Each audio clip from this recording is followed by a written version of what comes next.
मुझे भाई ऑलमोस्ट 5 साल से ऊपर ही हो चुके हैं कंटिन्यूसली ट्रेन करते हुए। तो इन 5 सालों में मैंने जिम के बारे में, अपनी बॉडी के बारे में, मसल्स कैसे बिल्ड करते हैं उसके बारे में, ओवरऑल कैसे बॉडी बनानी है यार, सारी अप्रोचेस, सारी चीज़ें, सारी स्ट्रेटेजी, सारी वर्कआउट स्प्लिट, सब कुछ जितनी भी चीज़ें हैं, मैंने जो भी सीखा है मैं इस वीडियो में आपको ये बताने वाला हूँ कि आप अच्छे से एकदम as soon as possible fastest way में मैक्सिमम मसल कैसे अचीव कर सकते हैं एंड आपको क्या क्या चीज़ें अपनानी है फ्यूचर में, जिससे आपका ये जो रेट ऑफ प्रोग्रेस है ये बढ़ता रहे या फिर एटलीस्ट मेंटेन रहे। बिकॉज भाई जो नॉलेज मुझे अभी करंटली है, ये नॉलेज अगर मुझे अपनी फिटनेस जर्नी के स्टार्टिंग में होती या फिर यार तुम बोल लो कि पहले के 2 साल में भी मुझे ऐसा कुछ पता होता, तो ट्रस्ट मी जो मेरी अभी एक करंट फिजिक है ये मैं आई गेस 1-1.5 या फिर इवन 2 साल पहले जल्दी अचीव कर लेता। या फिर अगर मैं 5 साल से अभी ट्रेन कर रहा हूँ, मेरी फिजिक अभी अलग ही लेवल पे होती। तुम ये मान लो जो मेरी फिजिक अभी 2 या 3 साल बाद होती ना, वो अभी करंटली मेरी फिजिक होती है, अगर मुझे वो चीज़ें पता होती उस टाइम पे जो मुझे अब पता है। सो इस वीडियो में यही बताने वाला हूँ कि तुम्हें वो गलती क्यों नहीं करनी एंड तुम्हें बताने वाला मैं यहाँ पे हूँ क्योंकि मुझे नहीं बताया था किसी ने, क्योंकि उस टाइम इतना नहीं पता था। तो अब मुझे पता है इसलिए मैं आपको बता रहा हूँ एंड ट्रस्ट मी इस वीडियो को एंड तक देखना, तुम्हें कोई और वीडियो को देखने की बिल्कुल भी नीड नहीं होगी। This is the only video you will ever need to watch, ये पता करने के लिए कि तुम्हें अपनी muscle as fast as possible कैसे बिल्ड करनी है विदाउट एनी डिस्ट्रैक्शन। सो जानने के लिए एंड तक बने रहना एंड वीडियो को प्लीज़ एंड तक देखना बिकॉज हर एक पॉइंट बहुत ज़्यादा वैल्यूएबल है। मुझे भाई ऑलमोस्ट अब पूरा 1 साल से ऊपर हो चुका है इस पर्टिकुलर अप्रोच को एम्फसाइज करते हुए, इस पर दबाव डालते हुए सबको बताने में कि भाई please train in low reps, 4 से लेके 8 रेप्स में ही तुम्हें ट्रेन करना है। एंड हाँ भाई इसमें तुम्हारी आइसोलेशन मूवमेंट्स भी आती हैं, जस्ट बिकॉज आइसोलेशन मूवमेंट उतनी ज़्यादा टैक्सिंग नहीं होती, उतनी वो बड़ी उसमें कंपाउंड मूवमेंट नहीं होती, वो उसमें ज़्यादा मसल यूज़ नहीं होती। इसका मतलब ये नहीं है कि तुम उसमें हैवी नहीं जा सकते या फिर तुम्हें नहीं जाना चाहिए। Heavy weight and low reps is just not for compound movements, वो आइसोलेशन के लिए भी होता है। मैं तुम्हें बहुत सिंपल सी साइंस समझाता हूँ बिकॉज अपेरेंटली 2025 है एंड अभी भी ये नोशन चल रहा है कि भाई तुम्हें मसल बिल्ड करने के लिए तुम्हें थोड़ा हाई रेप में ट्रेन करना है, अराउंड 12 से लेके 15 के लिए। एंड तुम्हें अगर स्ट्रेंथ गेन करनी है तो तुम्हें 3 से लेके 5 रेप में ट्रेन करना चाहिए। तो पहले तो तुम्हारा मैं ये मिथ बस्ट करना चाहता हूँ कि hypertrophy AKA muscle growth has no specified rep range, वो हर रेप रेंज में ग्रो करेगी, चाहे वो 3 रेप हो, यस तुमने सही सुना, वो 3 रेप में भी ग्रो करेगी एंड 2 रेप में भी ग्रो करेगी। इससे लेके एकदम तुम 30 रेप 40 रेप कितने भी रेप करो, तुम्हारी मसल ग्रो करेगी as long as you are training to failure और training near to failure. It's all about proximity to failure. But just because तुम्हारी 30 रेप में भी मसल बिल्ड होगी, इसका मतलब ये नहीं है कि तुम्हें 30 रेप मारने हैं। तुम्हारी मसल बिल्ड होगी but it is just not the optimal and the right way, because जो पॉजिटिव्स हैं वो क्या है कि तुम्हारी मसल गेन होगी, राइट, बट इन रिटर्न तुम्हें जो नेगेटिव्स मिलेंगे that just outweighs the positives by literally quite a margin. हमारी मसल ग्रो करती है जब हम अपने मोटर यूनिट को मैक्स लेवल पर रिक्रूट कर पाते हैं, AKA high threshold motor unit को हम जितना रिक्रूट कर पाएंगे वो इन रिटर्न उतने ही बड़े मसल फाइबर को रिक्रूट कर पाएंगे। एंड हम जितने ज़्यादा बड़े मसल फाइबर रिक्रूट कर पाएंगे इन रिटर्न हम उतना ही ज़्यादा हैवी वेट पुश कर पाएंगे एंड हम जितना हैवी वेट पुश करेंगे in return more mechanical tension. मतलब क्या है इसका? मैकेनिकल टेंशन बेसिकली होता है जब हम कोई भी मूवमेंट या एक्सरसाइज कर रहे होते हैं, जब आखिरी में आते आते फेलियर अचीव करते करते हमारी जो कंसेंट्रिक की स्पीड होती है वो ऐसे धीरे धीरे होना स्टार्ट हो जाती है, राइट। फर्स्ट स्टेप में तुम ऐसे कर रहे हो, दूसरे में ऐसे, तीसरे में ऐसे, फिर 5वें में आता था तुम एकदम ऐसे हो जाओगे, राइट।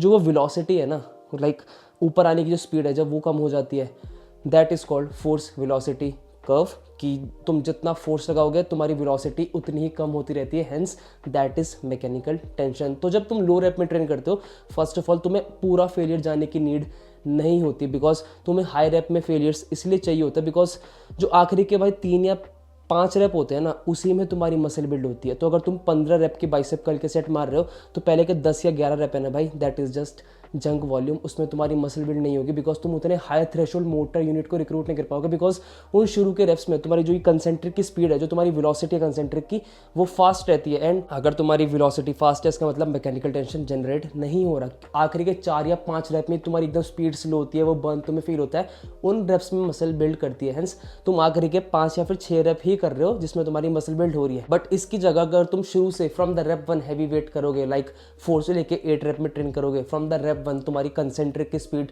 स्लो होगी, वेलोसिटी स्लो होगी, हेंस पहले रेप से ही तुम्हें मैकेनिकल टेंशन मिलेगा। एंड अगर तुम जितने भी रेप कर रहे हो 4 से 8 के बीच में, वो सारे स्टिम्युलेटिंग रेप्स होंगे। एक ये तुम्हारी मसल बिल्ड होगी फर्स्ट स्टेप से, इसलिए तुम्हें फेलियर जाने की नीड नहीं है। एंड भाई हाई रेप्स में तुम्हारा फटीग इतना ज़्यादा जनरेट होता है ना, your spinal fatigue, your supra spinal fatigue, and जो तुम्हारा पोस्ट वर्कआउट में फटीग होता है वो बहुत ज़्यादा सिग्निफिकेंट एंड ज़्यादा होता है in comparison if you were to train with higher weight and low reps. So that's the thing, तुम्हें यहाँ पर ज़्यादा टाइम लग रहा है, ज़्यादा तुम्हारी एनर्जी जा रही है, तुम्हारा ज़्यादा फटीग बिल्डअप हो रहा है, तुम्हें लिटरली उतने ऑप्टिमल रिजल्ट नहीं मिलेंगे। बट इस वाली सिनेरियो में heavy weight and low reps में तुम्हें सब कुछ मिल रहा है जो कि तुम्हें चाहिए। मैं 5 साल से ट्रेन कर रहा हूँ एंड मैंने जब से अप्रोच अपनाई है, even after training for 5 years, even in a deficit, जब मैं कट पे था, पीक डेफिसिट कह रहा हूँ, जब एकदम हम पीक कट के पास में होते हैं, 5 साल ट्रेन करने के बाद, पीक डेफिसिट में रहने के बाद भी जब मैंने अप्रोच अपनाई, मुझे यूँ प्रोग्रेसिव ओवरलोड दिखना मुझे यूँ स्टार्ट हो गया, because it's all about right programming. इसलिए अगर तुम अभी भी उस ज़माने में जी रहे हो कि भाई हमें तो हाई रैप करने हैं, हमारी उसमें मसल बिल्ड होगी, हमें कंपाउंड के लिए बस लो रैप्स करने हैं, नहीं, आइसोलेशन हो कंपाउंड हो डजेंट मैटर, 4 से लेके 8 रैप्स में ट्रेन करो, because that is what science is. And सबसे इंपॉर्टेंट बात कॉमन सेंस है यार, तुम्हें जहाँ पे ज़्यादा बेनिफिट मिलेंगे तुम्हें वहीं जाना चाहिए। This is the number 1 thing जो कि तुम्हारे गेंस को स्काई रॉकेट करने वाले हैं। अगर ये मैं अपने फिटनेस जर्नी के स्टार्टिंग से करता ना, जो भी करंट फिजिक है ना 3 साल में अचीव कर लेता, अभी मुझे 5 साल हो गए हैं, तो प्लीज़ तुम ये गलती मत करना। सबको बस ज्ञान पेलना है, सबको ये कहना है कि साइंस ये कहता है, साइंस वो कहता है, साइंस ये कहता है, फलाना ढमकाना, बट साइंस एक्चुअली क्या कहता है ये कोई नहीं बताता, बिकॉज साइंस हर दिन एडवांस हो रही है, हर दिन नई रिसर्च आती है, हर दिन नई स्टडीज़ आती है, हर दिन मेटा एनालिसिस आते हैं, जहाँ पे हर चीज़ जो पहले प्रूव हुई थी वो डिसप्रूव होकर जो नई चीज़ है वो प्रूव हो जाती है, हेंस अप्रोच चेंज हो जाती है, नई चीज़ डिस्कवर हो जाती है। अभी भी लिटरली यूट्यूब पे, इंस्टाग्राम पे हर कोई बंदा एक ही बात बोलता है कि तुम्हें ऑप्टिमली मसल ग्रो करने के लिए हर मसल को एटलीस्ट हफ्ते में उसके तुम्हें 10 से लेके 20 सेट करने पड़ेंगे, and that is like completely false at so many levels. As I said, science advance होती है, तुम लेटेस्ट रिसर्च नहीं पढ़ता कोई। पता है साइंस क्या कहता है? 4 से लेके 10 set, and 10 being like absolute max, तुम्हें इतनी की नीड बिल्कुल भी नहीं है, बट 4 से लेके 10 सेट पर मसल पर week is the like maximum you can do to achieve maximum muscle growth in that particular week.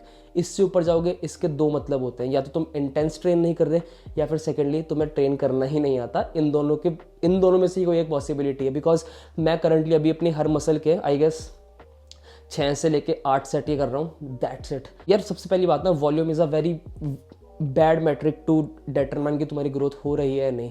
तुम ऑन पेपर सिर्फ 4 सेट करके भी हफ्ते में बहुत ट्रेमेंडस प्रोग्रेस कर सकते हो, जैसे कि मैं करता हूँ कुछ मसल के लिए। एंड ऑन अदर साइड तुम लिटरली मसल के अगर 40 सेट भी करोगे ना हफ्ते में, तुम स्टिल ग्रो नहीं करोगे। एंड तुम्हें जो वो अपनी मसल में वो ज़्यादा पंप फील होता है ना पूरे दिन की, भाई मैंने 20 सेट करे, मेरी मसल ज़्यादा फूली हुई दिख रही है, ज़्यादा राउंड दिख रही है, वो पता क्यों दिखती है? That is basically swelling, that is edema. वो स्वेलिंग होती है, एक्चुअल मसल ग्रोथ नहीं होती है। तुम्हारी मसल में से मेटाबोलाइट्स अभी तक निकल ही नहीं पाए हैं, जो कैल्शियम आयंस होते हैं ना, वो तुम्हारी मसल से निकल ही नहीं पाए हैं, मेटाबोलाइट इकट्ठा हो रखे हैं, इसलिए वो सूजा हुआ लुक आता है। तुम्हें पता जब हम मतलब बाइसेप कर्ल करते हैं, फिर हम जब लेग एक्सटेंशन करते हैं, हम करने के बाद जब हम ऐसे फ्लेक्स करने का ट्राई करते हैं, हम नहीं कर पाते, हमें दर्द होता है, हमारे में जान नहीं बसती। पता है वो क्यों होता है? क्योंकि उस टाइम मसल में स्वेलिंग हो रखी होती है, एडीमा होता है। वो जो वो राउंडनेस वाली लुक होती है ना, सॉफ्ट लुक पंप वाला, that is edema, that is not muscle growth. And अगर तुम बहुत ज़्यादा हाई सेट्स करोगे, हाई वॉल्यूम करोगे, तो तुम्हें राउंडनेस दिखेगी, ज़्यादा मसल बड़ी दिखेगी, बट वो मसल ग्रोथ नहीं है, वो एडीमा है। एंड लॉन्ग रन में तुम प्रोग्रेसिव ओवरलोड अप्लाई नहीं कर पाओगे, मैकेनिकल टेंशन उतना जनरेट नहीं कर पाओगे। That's the thing. एंड एक और पाया गया था कि मेटा रिग्रेशन में ये पाया गया था, अभी रिसेंट हुई थी कुछ महीने पहले, कि हफ्ते में 4 सेट पर मसल ना एकदम मैक्स लिमिट होती है उस पर्टिकुलर मसल की स्ट्रेंथ गेन के लिए। इससे ऊपर जाओगे ना तो ऐसा स्ट्रेंथ गेन्स नहीं मिलने वाले।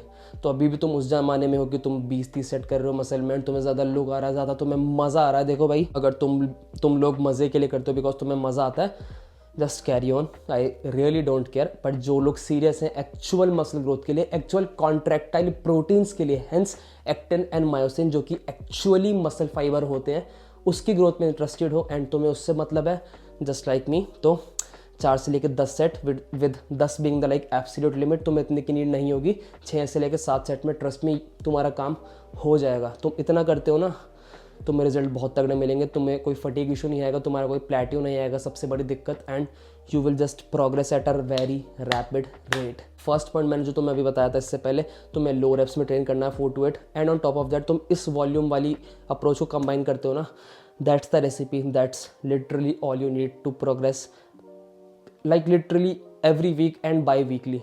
अगर तुम एडवांस हो, बट तुम्हें प्रोग्रेस मिलेगी एंड तुम्हें खुद दिख जाएगा भाई कि तुम कितनी तेज़ प्रोग्रेस कर रहे हो। खुद अपना के देखना, मेरी बात मत मानो।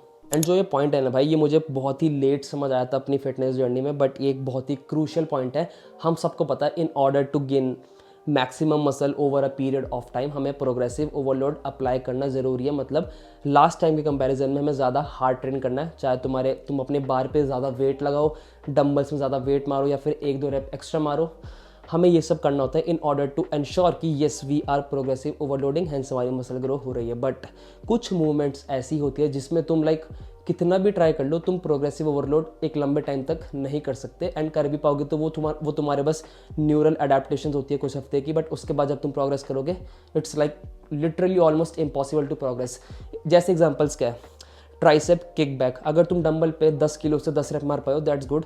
12.5 से अगर तुम 6 रैप मार पा रहे हो दैट्स गुड। बट अगर तुम्हें 12.5 से 25 किलो पे जाना है, तुम जिंदगी में कभी नहीं जा पाओगे। We all know tricep kickback तुम केबल पे करो या उस पे करो, लाइक डंबल से करो, उसमें अगर तुम 2 किलो भी वेट बढ़ाओगे ना, उसकी रेजिस्टेंस प्रोफाइल ही ऐसी है कि तुम प्रोग्रेस ही नहीं कर सकते। तो तुम्हारी जो मतलब एक वो होती है movement, single hand overhead extension cable पे या फिर डंबल से भी करते हो तुम, अच्छी मूवमेंट है, मैं मना नहीं कर रहा, ट्रस्ट में मैं मना नहीं कर रहा, ये अच्छी मूवमेंट है। बट अगेन अगर तुम 20 किलो से 5 रैप मार रहे हो, अगर तुम्हें सेम वो अगर 40 किलो पे तुम्हें जाना है, तुम नहीं जा पाओगे, बिकॉज वो मूवमेंट की जो रेजिस्टेंस प्रोफाइल है ना, उसमें लाइक तुम हाई लोडेबिलिटी नहीं है उसके अंदर, तुम ज़्यादा वेट ऐड नहीं कर सकते। एंड सबसे इंपॉर्टेंट चीज़ ग्रो करने के लिए हमें चाहिए हैवी वेट्स, एंड वही नहीं होगा तो तुम्हारा काउंटर आर्ग्यूमेंट हो सकता है कि भाई अगर मैं 5 रैप मारूँ तो मैं सेम वेट से 10 रैप मार लूँगा, अगर 10 निकल तो मैं 15 रैप मार लूँगा। बट अगेन मैंने क्या बात करी थी, 4 से लेके 8 रैप में ट्रेन करना है, बिकॉज उसी में फ़ायदा है। ऐसे तुम 50 रैप मार लो, मुझे क्या है। बात हुआ कि हमें सारे पैरामीटर्स को क्रॉस चेक करके उसके अंदर फिट होकर प्रोग्रेस करनी है, राइट। तो ऐसी मूवमेंट्स चुनो जिसमें तुम ज़्यादा लोडेबिलिटी कर पाओ एंड लाइक तुम्हें कोई दिक्कत नहीं हो फ्यूचर में प्रोग्रेसिव ओवरलोड करने में। जैसे तुम्हारी टिपिकल प्रेस के लिए तुम डंबल प्रेस कर लो, बेंच प्रेस कर रहे हो, कोई भी हैवी प्रेसिंग कर लो, पुलिंग के लिए हैवी पुलअप्स कर लो, पुल डाउन कर लो, लेग्स के लिए स्क्वाट्स एंड ऑल, मतलब जितनी भी मूवमेंट है ना जिसमें तुम प्रोग्रेस कर सकते हो without any limitation of weight, तुम्हें वो मूवमेंट्स ही चुननी है। जैसे कि हमारी वो होती है डंबल कर्ल्स बाइसेप के लिए, हम ऑल्टरनेट कर सकते हैं, राइट। हम 20 से कर रहे हैं, 25 से कर रहे हैं, 35 से कर रहे हैं। 35 ही पता नहीं भाई कौन ही करेगा, लाइक जो बहुत एडवांस होगा, बट एक टाइम के बाद उसमें तुम्हें स्टेबिलिटी की दिक्कत आएगी, तुम्हें लाइक बहुत ब्रेस करना पड़ेगा, तुम्हें एफर्ट्स बहुत डालने पड़ेंगे एंड तुम्हें इन रिटर्न उस लेवल का बेनिफिट नहीं मिलेगा, बिकॉज वो मूवमेंट अनस्टेबल है, उसमें लोडेबिलिटी तुम इतनी नहीं कर सकते। बट अगर वो सेम चीज़ तुम अपनी केबल कर्ल्स पे शिफ्ट कर देते हो, जो तुम्हारी नॉर्मल केबल कर्ल्स होती हैं, उसमें तुम सेम वेट बहुत ईजी मार पाओगे एंड ज़्यादा ही मार पाओगे। बिकॉज चलो तुम दोनों हाथ अगर एक साथ भी कर रहे हो, तुम 25-25 मार रहे हो, ठीक है, तुमने 10 रैप मार लिए तो 25-25 कितना हो गया, 50। अगर तुम सेम चीज़ केबल कर्ल पे करोगे ना 50 किलो, तुम खुद देखना तुम्हें कितना ज़्यादा स्टेबल फील होगा, कितना स्ट्रॉन्ग फील होगा एंड तुम्हें वो कितना ईजी लगेगा, बिकॉज वो मूवमेंट में प्रोग्रेसिव ओवरलोड की क्षमता ज़्यादा है, उसमें लोडेबिलिटी ज़्यादा कर सकते हैं एंड वो ज़्यादा स्टेबल है।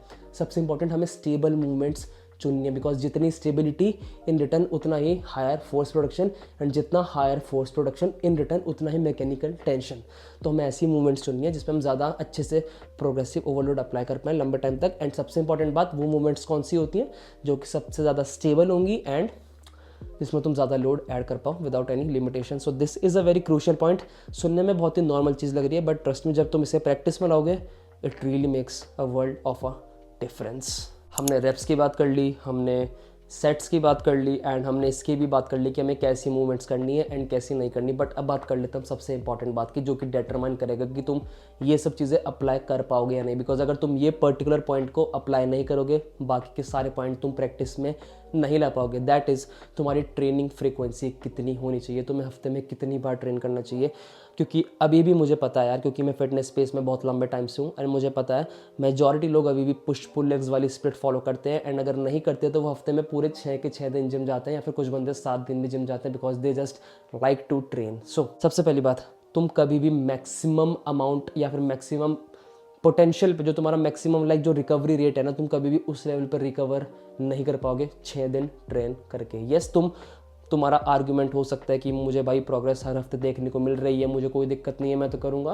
करो, तुम्हें प्रोग्रेस भी मिलेगी एंड तुम करते भी रहोगे, बट एक टाइम तो तुम्हारा ऐसा आएगा ना कि तुम प्रोग्रेस करना बंद कर दोगे, बिकॉज तुम्हारी बॉडी उल्टा जवाब देना स्टार्ट कर देती है। There is a term called, and I am pretty sure कुछ लोगों को पता होगा, the law of diminishing returns. क्योंकि अगर तुम किसी चीज़ को एक टाइम मतलब करते रहोगे ना, लगातार करते रहोगे, तुम्हें रिजल्ट मिलेंगे, बट एक टाइम के बाद ना वो स्टॉल हो जाता है, तुम्हें वहाँ पर रुक जाना है। बट तुम अगर सेम चीज़ करते रहोगे, तुम ऊपर जाओगे तो क्या होगा, वो चीज़ उल्टा इफेक्ट देना स्टार्ट कर देती है, नेगेटिव इफेक्ट आने स्टार्ट हो जाते हैं। तो तुम्हारी बॉडी प्रोग्रेस कर रही है, तुम्हारी हर मूवमेंट में लिफ्ट में मतलब प्रोग्रेस हो रही है, बढ़ रही है, स्टॉल हो गई, रुक जाओ, नीचे आ जाओ। बट नहीं आओगे, तुम्हारी बॉडी इन रिटर्न तुम्हें बोलेगी मैं प्रोग्रेस नहीं कर सकती, वेट ऐड नहीं हो सकता, एंड सबसे इंपॉर्टेंट तुम्हें इंजरी हो सकती है, तुम्हें बहुत नींद आएगी, तुम्हारे जॉइंट्स में दर्द होगा, तुम्हारी मसल रिकवर नहीं कर पाएगी। That is junk volume. तुम बॉडी को रिकवर देने का टाइम ही नहीं दे रहे।